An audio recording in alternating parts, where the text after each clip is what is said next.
Ladies and gentlemen, welcome back to another episode of B.S.ing Sports here on the B.S.ing Network, where we do a little BS and we talk a whole lot of sports. With me, as has happened always on Saturdays, since we've been doing our little baseball recap since the season started, is Ryan. How's it going, Ryan? What's up, man? I'm How you Bill. doing? So if you've been tagging along a little bit the last few weeks, you know that we're thanking our friends over at Baseball Reference for giving us the Immaculate Grid. We're going to start with the Immaculate Grid, then we're just going to do a little bit of touch point stuff going around baseball this week. Yeah, and as you can see by the records below our names, back-to-back champ right here. But this grid's going to be tough. All the grids are going to be tough, but this one's going to be tough. Indeed. So as per the way we've been playing it, I lost last week, so I get to go first.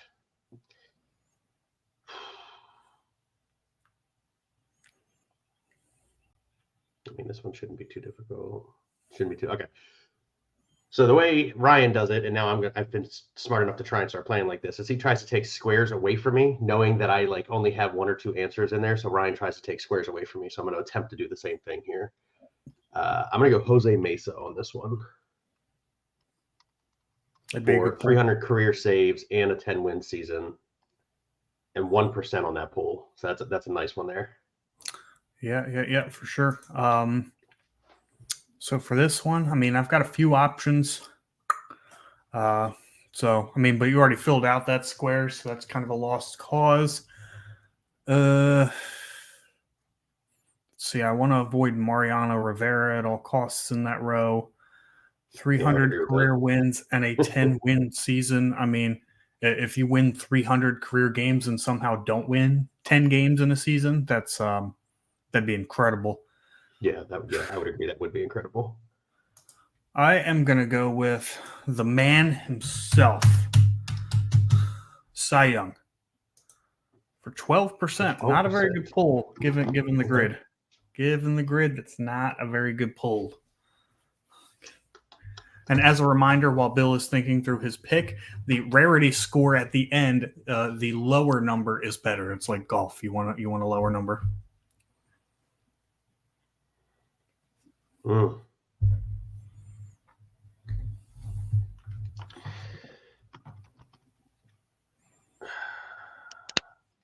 Raleigh Fingers for 5%.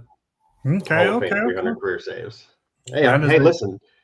I said before the show, Ryan knows pitchers significantly better than I do.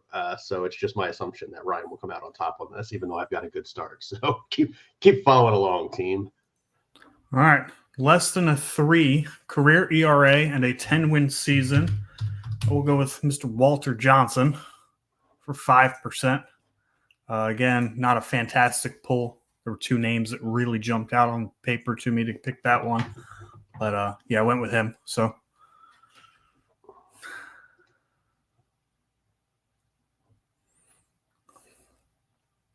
I don't like this grid. I mean, listen, we talked about it before we jumped on. We talked about it a little bit on air last Saturday about how they're doing just categories on Saturdays, and it does look like that's the pattern. And usually I'm really excited about categories, but I don't know pitching very well.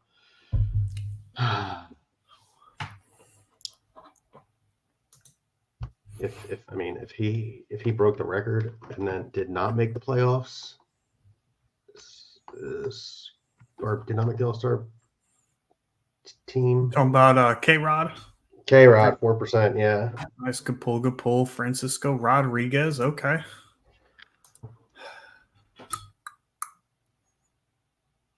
.300 career wins, Hall of Fame. I will go with my favorite lefty, Tom Glavine, at 5%. Yeah, not another fantastic pull. Bill's got a slight lead on me here to start this grid. Looks like I'll need him to whiff on one. First of all, I don't want to whiff. I want to make sure. Obviously, the goal is to not whiff, right? To fill out 9 for 9 on the square. But I'll let you guys know, Ryan and I don't do it that often. 9 for 9 is tough to do. Maybe not so much on this, just, depending on the rarity rate. 10-win season, 300 career wins.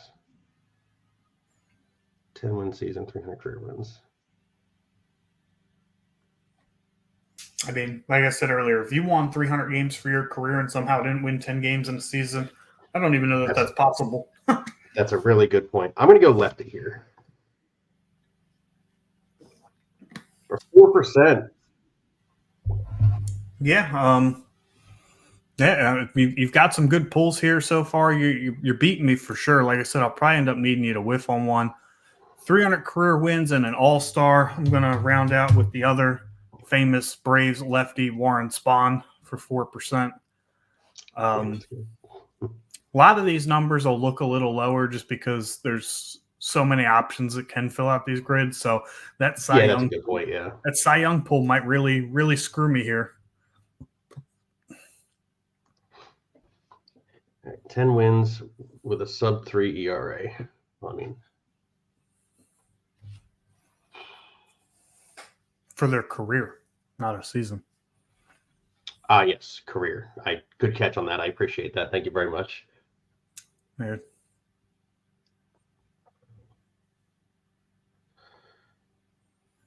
That's the square I'm hoping you mess up on. Which, this one here, the 3 career ERA? Yeah. That's a tough feat. Lower than 3 career ERA. It's a really hard thing to do. I'm going to take Greg Maddux from you. You haven't used him, right? No. 300 wins, all-star. Gross. 14%. Nice. Needed that. Needed that. Damn. I just let you right back in it, man.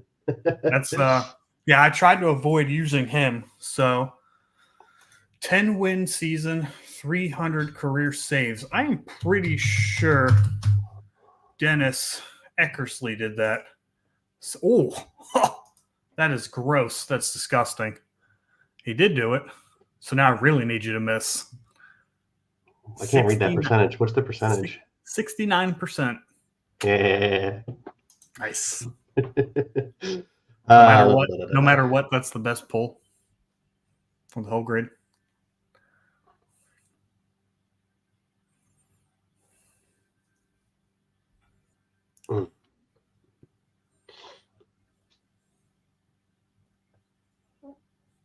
Did Goose have less than a 3 ERA for his career? I don't know. It's a great question. Yeah, thanks. I appreciate you, boss. I really don't know. That's a good name. I wasn't even thinking about him. Shit. See, now we're getting into the nitty-gritty, and I got that Maddux pull for crap. I'm going to take a shot here. I don't think it's right. I'm about to say I'm not seeing any typing. His real first name is Rich. Thank you. Yeah, Rich Gossage. Thank you. Yeah. Damn it. Ooh, good miss. Needed that. 300 career saves and an all-star. Trevor Hoffman for 19%. My bad. Didn't put my grid up. For 19%, not a fantastic pull. Definitely could have done better there, but nice having a little bit of a leg up with Bill missing a square. That's huge for me. Huge for me. Yeah, where's Gucci at with the odds that I'm going to win? Yeah, really.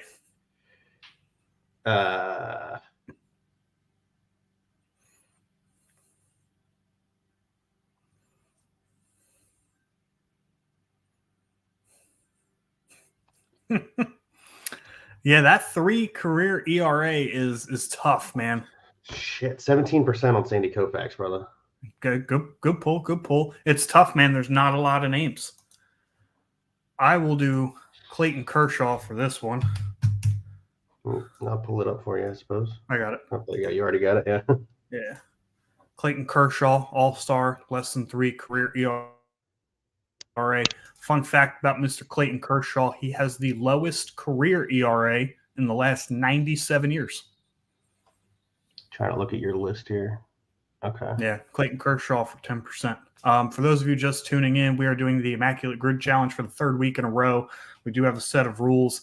The rules are I cannot rip anybody that Bill has guessed and vice versa, and then the lowest rarity score wins between the two of us, of course. So Bill has already missed a square. It's huge for me.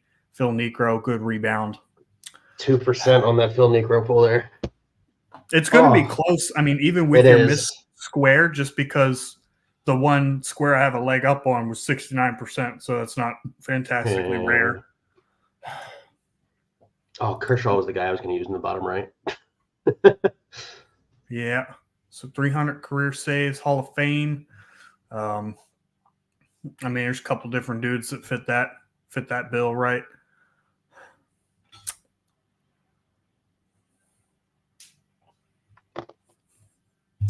Hmm. Hmm.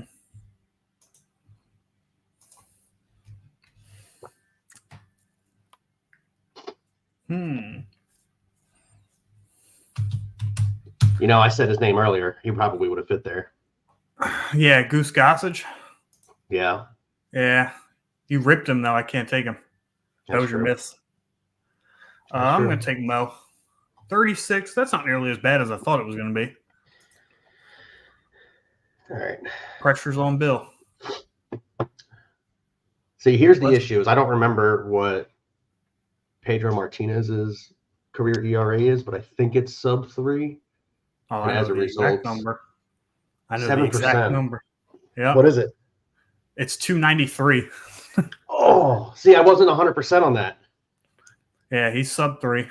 All right, pressure's on. I got to get this right or Bill beats me. Less than 3 career ERA, Hall of Fame.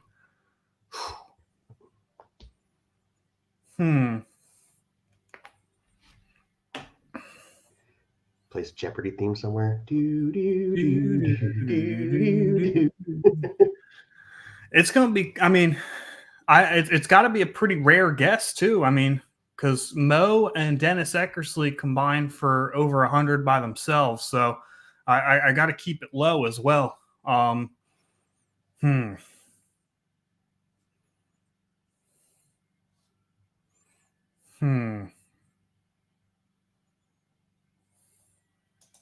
Let's see. So Randy Johnson wouldn't fit. Roy Halladay wouldn't fit.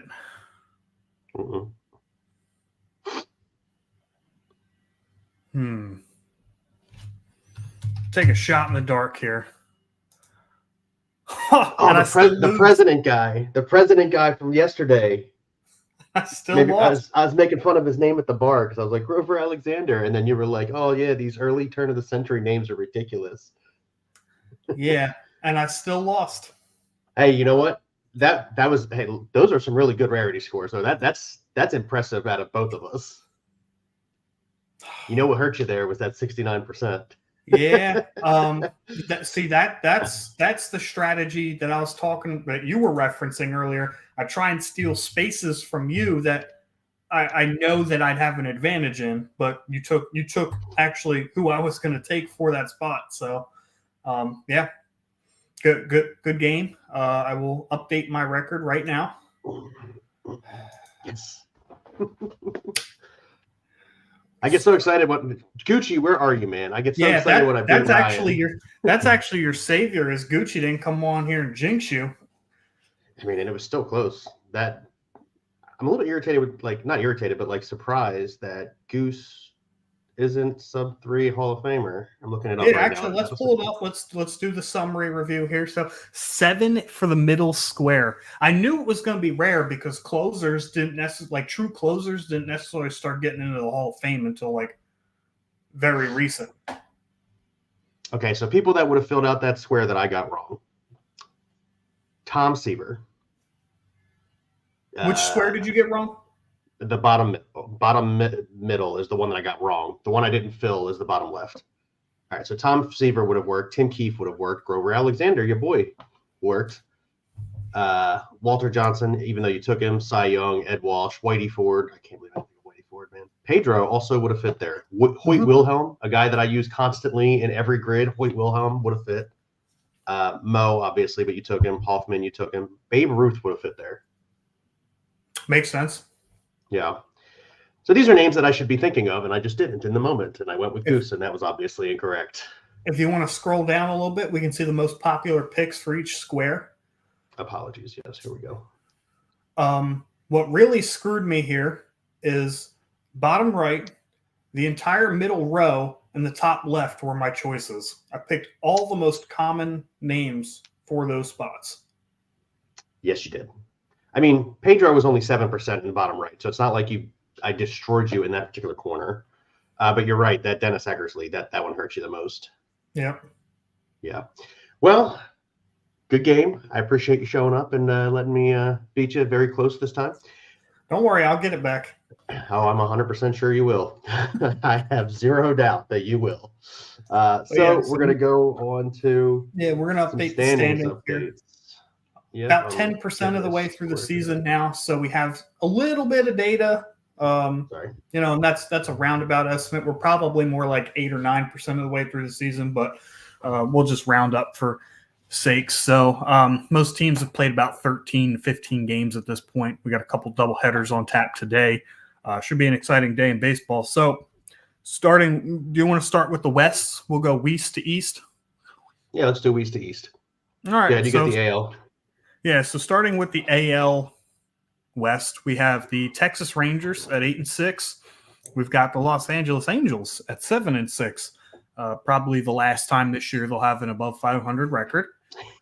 We have the Oakland, Sacramento, soon to be Vegas Athletics at 6-8, tied with the Mariners who are also 6-8, and then the Astros. I mean, that's to me a team that stands out in this division. It's the Astros. Like, Houston, we got a problem. Yeah. And what's really, really alarming about the way that they're losing, I mean, they're scoring runs, right? They've got 63 runs scored, but they've allowed the third most runs in the entire majors to this point at 86. They have a run differential of -23. And teams 500 or better, they're 2-10 against. So like they're really struggling to pitch against good teams, which is odd. But at the same time, no Justin Verlander for them to start the year. Josh Hader has had his struggles coming out of the bullpen to start the year. We saw against the Yankees that bullpen just could not hold a lead in any of those 4 games to start the year, and that is correct. Big. They led going into the late innings in every one of those games and lost to the Yankees. Yeah. They led going into the 6th inning at least every single game, and it's huge for Houston. So they've got to get their pitching back on board here, or they are. I mean, if you get off to this bad of a start, right, you need the Rangers to have a similar, slump at some point in the season to catch them for the division. So. But the Rangers, I mean, they're a good ball club. I think they should maintain that lead. And I think down the stretch, the Astros will figure it out. I think they'll be fine. But ultimately, 4-11, not a great start. Definitely a concern on the pitching side for them. I concur. So switching over to the NL West. We have the Dodgers at 10-6. Obviously, they played 3 extra games. Them and the Padres had that opening series in Korea. So Dodgers are sitting at 10-6. You got the Padres at 8-8, Diamondbacks at 6-8, Giants at 5-9, and the Rockies rounding out that division. We know the Rockies are going to be bad, Chris Bryant or not. The Rockies are just going to be bad at 4-10, looking a little bit like the Astros there. Just a little bit of a fun fact here for the Dodgers. Yesterday, Hideki Matsui hit his talking about Shohei. Shohei Ohtani hit his 175th home run of his career, which tied Hideki Matsui for his entire career as the most home runs in a career by a Japanese-born player. So good for Shohei Ohtani, who did it in 2,941 plate appearances, which was significantly faster than Hideki Matsui, who had to take 5,066 plate appearances to get it done. So congratulations, Shohei Ohtani. I still think that you were definitely in this gambling ring, but fun facts. Yeah, I'm betting that he would bet that he's going to break the Japanese-born home run record for a player. I bet you he's betting on that. We aren't watching, but Ken Brandt says Yamamoto is getting lit up today. No, that was yesterday. He's just talking about in general. Yeah, Yamamoto pitched yesterday. Didn't have a fantastic outing. Padres ended up coming back to win that game in extras. I know it was 7-3 at one point. Dodgers didn't score again. Well, there you go. The more you know, right? Yep. Padres seem to have their number early in the season. So on to the AL Central. Mm-hmm. We have the Cleveland Guardians at 9-3 atop the division. The Detroit Tigers in second place at 8-4. The Kansas City Royals in third place at 9-5. The Minnesota Twins at 4-7. And the Chicago White Sox round out the division at 2-11. Fun fact, every opponent the White Sox have had this year have all been 500 or better. So they're 2-11 against teams that are 500 or better. They're not a good baseball team. We were expecting that from them. Twins, they'll be up and down this year. Both the Royals and the Tigers off to fantastic starts. But the one thing that we got to address, especially with this division, is Cleveland Guardians losing ace Shane Bieber through the rest of this year and part of the way into next year. How are they going to be able to maintain that 9-3 record? Well, first things first, they've allowed the least amount of runs in baseball at 34. So they're getting fantastic pitching even without him. Do I think that's sustainable? No, especially considering they haven't played a single game where the opponent has been 500 or better. So they still got some good teams that they have to play. Yeah. 9-3 is a fantastic start. It's still a very winnable division even without Bieber, but it's going to be we'll wait and see. Correct. Moving on to the National League Central. If you guys haven't picked up the pattern yet, it'll be AL, NL, AL, NL. Ryan's got AL, I got NL. Just in case you didn't pick up the pattern. Moving forward, National League Central, you've got the Brewers starting out pretty hot at 9-3. You get the Pirates also starting out really hot at 10-4. The Reds at 7-6, Cubs at 7-6, and the Cardinals at 7-7. I believe this is the only division where every team is 500 or above. Now, having said that, speaking of pitchers that are out, obviously Corbin Burns was traded from the Brewers to the Orioles at the beginning of the season, and then Brandon Woodruff is still recovering from UCL surgery. They kind of shoulder surgery. Apologies. So they kind of had to lean on Freddie. Come on, Bill. You have his name. Peralta. Thank you, Freddie Peralta, to be their de facto ace of the staff. And I got to be honest with you, he's stepping up to the challenge. In his last 14 starts, the Brewers have won 11 of those games. And in those 14 starts, he is 8-2 with a 2.46 ERA with 118 strikeouts and 13 walks in that span. The guy has been the de facto ace, but he looks very much like an ace of any club right now. So congratulations to Brewers and Freddie Peralta on those wonderful stats. Yeah, Freddie Peralta's had some decent career numbers since going to Milwaukee. I know when Corbin Burns and Brandon Woodruff first burst onto the scene in 2021, it was kind of those two. But even Peralta as a number 3 has had some solid numbers for them over the course of that time frame. And like you said, de facto ace, and he's stepping up to the challenge. So they're also getting a little bit more help from their offense this past week than last week on the show when we talked about I think they were 4-1 or 5-1, and their run differential was 5. They were winning every game by 1 run, and and now their run differential is 27. So the offense has caught up a little bit. They've opened it up a little bit on the offensive side of the ball, so that's good for them. Last but not East, AL East. We've got the New York Yankees up top, 10-3. Baltimore Orioles right behind them at 8-5. The Tampa Bay Rays, 8-6. Starting out a little bit hot despite the drama in the offseason. Boston Red Sox are 7-7 in fourth place, and the Toronto Blue Jays 6-8 round out that division. A fairly tight division. It's to be expected, right? Outside of maybe the Red Sox, we thought that a lot of these teams would be competitive. Yankees are off to a fantastic start, 6-1 on the road. They have not played a team above 500 either, so that's interesting. But we did talk about, they played 4 tough games against the Astros, coming back to winning all 4 of those. Baltimore Orioles, got to talk about them. Jackson Holliday making his MLB debut. The son of Matt Holliday, who is a very, very good baseball player himself, outfielder for the Cardinals, Rockies, and the Oakland A's, if I'm not mistaken. I'm pretty sure those. I believe that's correct. Yeah. Yeah. And then the Baltimore Orioles 8-5, and they have only played teams that are above 500. So they're 8-5, beating some good competition. They got beat up a little bit yesterday by the Brewers, 11-1. But outside of that, yes, they've looked very solid. Yeah, and bench is cleared, and I still haven't really seen anything developing as to why that would have happened. I don't know what James McCann and Willy Adames were talking about with each other. I don't know if McCann took exception to something Adames did on a home run, but yeah, bench is cleared and I still just have no real indication as to why that happened. Yeah, we were watching it here last night. We were like, they're not showing us anything. There's nothing going on. But yeah, so Well, I figured Twitter would have hooked me up with the answer, but they sure as shit didn't. yeah, nothing, nothing at all. All right, so let's round it out with the National League East going into it. We said, Brian and I did our predictions. We said the Braves are going to blow the doors off of this division. They still might, but again, the loss of Spencer Strider is big. I'll go into that in just a second. So we have the Braves at 8-4, the Phillies at 7-7, the Mets at 6-7, the Nationals at 5-8, and then the Marlins, who are just abysmal right now. They are 0-8 at home. Can you imagine having 8 home games in the first 10 and losing all 8? Oof. Brutal. Yeah, Brutal. I mean it's the Marlins are not a good team. They're worse than I thought they would be. I mean, I didn't think they were going to compete for the division, but I thought they were comfortably the third best team in this division. I would say that. I mean, granted, again, we're less than 10% of the way through the season. Yeah, of course. Everything's going to change.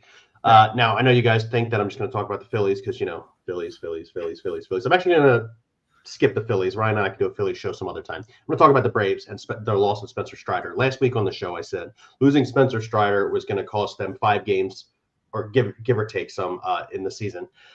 Now, I went back and did a little bit of research. Spencer Strider starts that would have been for Spencer Strider the last week and a half. He would have technically had 2. The Braves are, in fact, 0-2 in both of those starts. Now, obviously, they have other pitchers. They've got Charlie Morton. They've got other pitchers. Chris Sale, Max Fried. Thank you.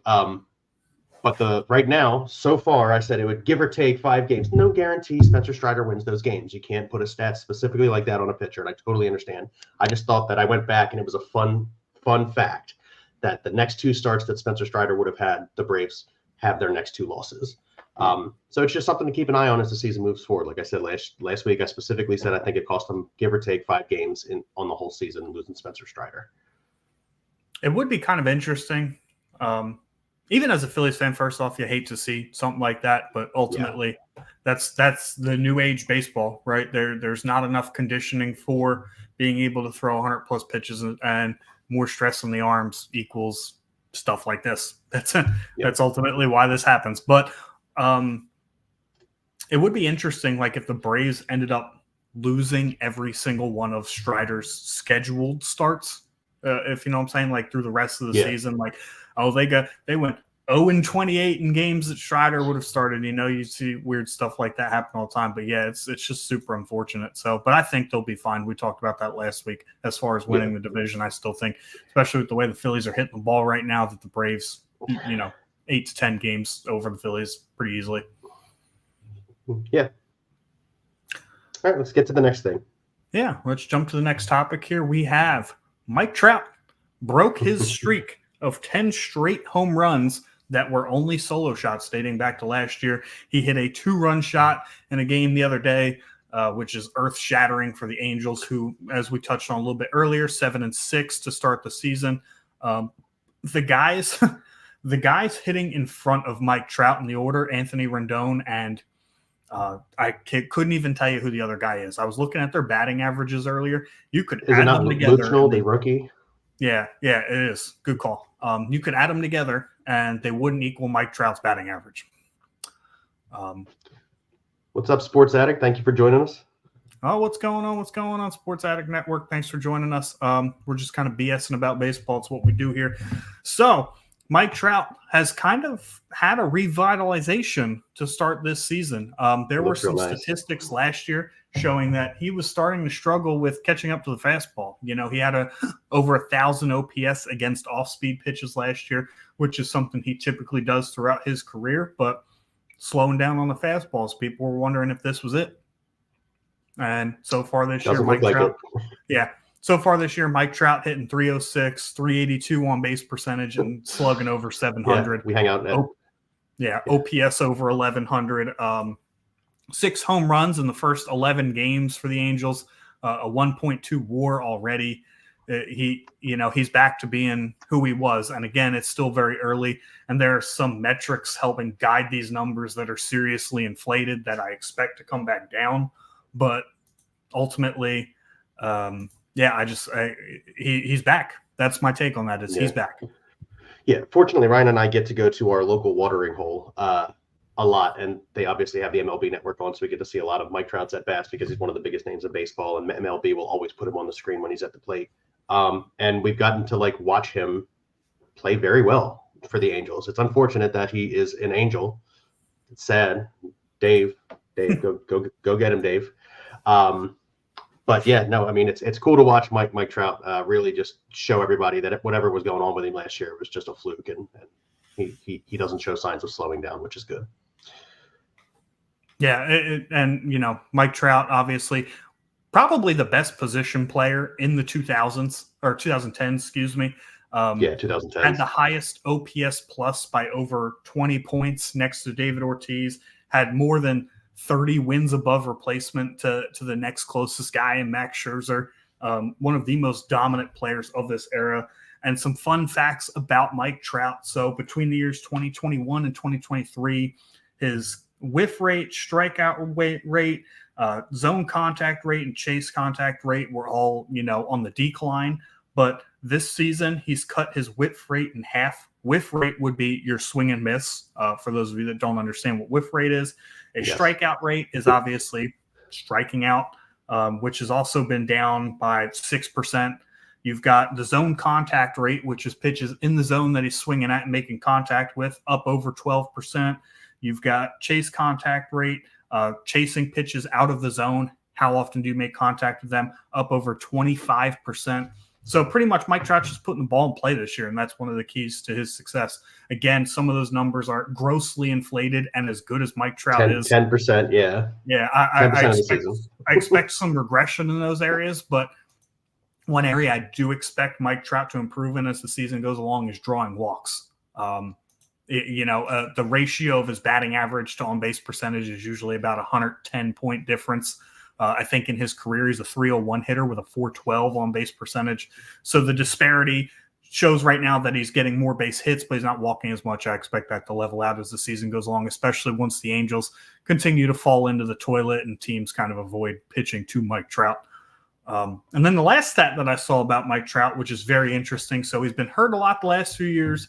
A lot of people assume your speed, your athleticism falls off with that. That's not the case for Mike Trout.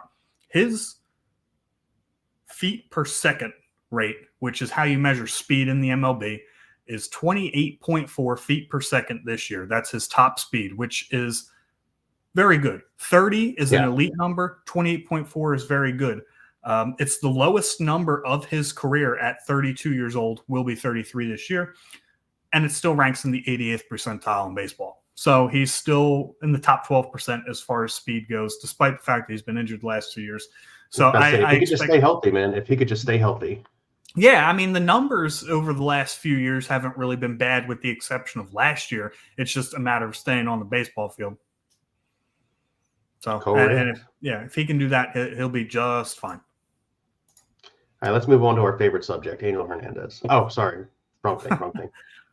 No, but I mean, it is time that we have to have a serious discussion about it. Anybody who was watching baseball yesterday saw Angel Hernandez call 3 straight pitches 4 or more inches off the plate. So the question, comes: is it time for robot umpires? Yeah, I think it is. I genuinely believe that it is time for robot umpires. It's gotten out of hand, right? It's not just Angel Hernandez anymore. Although he was really egregious yesterday. Oh yeah, it was terrible. But I mean, it's been a lot of people. It just every game it seems like that there's critical calls that are missed in big situations, whether it's for the pitcher's favor or against them. There's just too many missed calls, and when you have a system in place that could take you from a 96 to 97% accuracy to damn near 100, we're talking like 99.9%. Why wouldn't you use that? Like, just because, and the argument is, well, the game's been like this for years. Umpires have always had to say it's part of the game. We've seen the game change so much in the last 5 years. Like, why is that even still an argument in place anymore? I'm right there with you. Just too many old school mentalities, not willing to move on from, the way baseball used to be played. You got to adapt to survive, right? It's like everything else. And I believe it is time to adapt and at least get the pitch challenging system in. But I think they should just move the robot umps entirely. even if they don't want to go to robot umps, okay, fine. You leave the whole umpire thing as part of the game. You want to leave it a factor, fine. The challenging of pitches, I think, one pitch in at bat or one pitch, whatever it is for whatever. The rules in the minor leagues, I didn't read them, but I think it's one pitch at bat you can challenge. Having that, and in the minor leagues, I don't know if anybody has been able to see it, it's super fast in the minor leagues. The pitch is called, either the batter or the catcher tips their hat or taps the top of their head. The umpire turns around, they give him the right answer. He turns around and says it's a strike or it's a ball. It's not like it's a thing that's going to elongate the process in Major League Baseball if you don't let it. Now, what they were doing in the preseason, when they were like taking time to put the strike zone on the big screen so that everybody in the stadium could see whether it was a ball or strike, I don't like that, because that's sort of kind of showing up the umpire a little bit. I would rather if it was just slightly more discreet. Like I said, in the minors, the umpire turns around, says, okay, it's a strike, I made a bad call, it's a strike, or it's a ball, I made a bad call, it's a ball. And then they move on. Putting it on the big screen, I think, is a huge mistake. But I do think the pitch challenge thing is a great idea if they don't want to go right to robot umpires. Like, look at this. I mean, for those of you watching and can see this on your screen, for those of you that are listening on the podcast, go ahead and just flip it on YouTube real quick, 37-minute mark, so you can see how egregious this is. I mean, all three of those pitches, clearly, I mean, we're talking that closest pitch is probably 3 to 4 inches off the plate.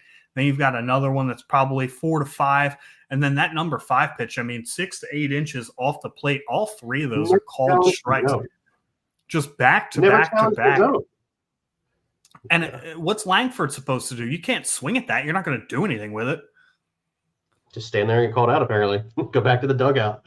Now, I'll give France some credit, because he saw that the first pitch was called a strike and kept throwing the same pitch out there. That's exactly what you're supposed to do. Can't be mad at him at all. But good Lord, I mean, none of those should have been called a strike. And if you have a system in place that could potentially eliminate stuff like this, I mean, we're talking about a walk here. There's 5 pitches, a walk to a strikeout, and he never had to take the bat off his shoulder. It's crazy. It doesn't make any sense at all. Yeah. So, again, if they don't want to go directly to robot umps, I'm a huge fan of the pitch challenge. If they're not showing the umpires up, again, the big screen is a mistake. Yeah. Oh, yeah, I agree. Especially, with 40,000 fans in the seats. That's just you can't do that, right? That the whole goal isn't to show the umpires up. I get it. They're going to make mistakes. Imagine having to be mentally locked in as an umpire for 3 consecutive hours, especially in the day and age of pitch clock where everything moves like this. It's tough to, consistently stay locked in pitch after pitch after pitch for 250 some odd pitches. But I mean, at some point, we got to help them out, right? We're not trying to make them look bad. They just need help. Correct. They're just making themselves look bad. We don't have to do it. Also correct. So, go ahead. I'm going to put a poll on Twitter after this show. Do you guys think that there should be some robotic system in place for the home plate umpires? Sports Addict Network questions. Can we look at umpires' betting history? Laughing my ass off. Yeah, I mean, honestly, at this day and age, everybody's betting on something. I mean, I saw something on Twitter the other day. It was actually kind of funny. And they said, bad umpiring is the reason unions shouldn't exist anymore. And, pro-union, against union, whatever your take is on that. But, I mean, the umpires union has to have, the highest retention rate of any job ever. Yeah. I mean, has anybody ever been fired as an umpire for poor performance? Angel Hernandez literally sued baseball, the league that he works for, essentially, and didn't get fired. It's great. He sued and lost, by the way. It's not even like he won. He's so bad at his job that MLB is like, you suck at your job. It's not that I don't want to put, of a Latin descent umpire in the World Series. It's because you suck, Angel. But yeah, sorry, small rant there. I mean, he does. It's a laughing stock, and it's part of the reason why viewership in baseball is just going down, down, down, down. On top of that, local blackouts still a big issue. Rob Manfred's still in charge. ESPN's dropping baseball after this upcoming season. They are. Rob Manfred's still in charge. Umpires being bad. Rob Manfred still being in charge. Did I list enough reasons as to why baseball viewership is going down? Dude, you forgot Manfred is still in charge too, man. Oh, yeah. I don't What a get it. shitty Nothing's commissioner. being We'll get done. past it. I think the improvements to the game for the casual offense, as far as speeding up the game, getting more action on the base pass. I like some of those changes. Don't get me wrong. I think those are good changes. But as far as things for viewership, like local blackouts is probably the biggest one. And then just horrific umpiring is killing the sport, in my opinion. So those are the two big reasons. And then, I mean, Hernandez hasn't been fired yet. Who will be? Amen. Nobody. Yeah, I mean, yeah. I think I'm gonna go sign up. I don't know what I have to do, but I'm gonna go sign up. I feel like there's a school in Florida too. There's actually a school. There's something, yes, and I think it's in Florida. My brother-in-law used to teach the Spanish speakers how to speak English for baseball. Yeah. Yeah. So there's definitely something. There's definitely something. Yeah, well, Angel Hernandez needs more of it. He needs to go back. He needs to go back. Yeah. Is what he needs. Yeah, for sure. But he got grandfathered in before ever getting any schooling. Yeah, I mean, I could sit here and talk about how bad Rob Manfred is for another hour, but there's baseball games on that need my attention. So I think we're going to wrap this one up there. All right, before we get off, we do have one bet we're going to ask you guys to make. We'll throw another poll out on Twitter. Do you think Ryan and Bill will be at the bar later? We'll put plus 250 odds on that. We'll see how it goes. Plus 250. I mean, the odds are minus 25,000 for yes, and we'll go with what would it be? Plus 10,000 for no. Yeah, that's fair. So just in case you guys didn't figure it out, we're going to the bar. But yeah, call in the Bill pen. Oh yeah, you must have joined late here, CP7NY. I had the same exact rant. You're 100% right. He says, if not robot umps, they need to bring in the challenge system that they have in the minors. Perfect. It's great. Also, thanks for joining us. Appreciate you. Yeah, it doesn't take any time away. We already talked about it. Excellent point. Yes. All right, let's go to the pen again. Yeah, we got to call in the Bill pen here. Close the game out. Thank you for joining us here on B.S.ing Sports, part of the B.S.ing Network, where we do a little BS and we talk a whole lot of sports. Have a good night.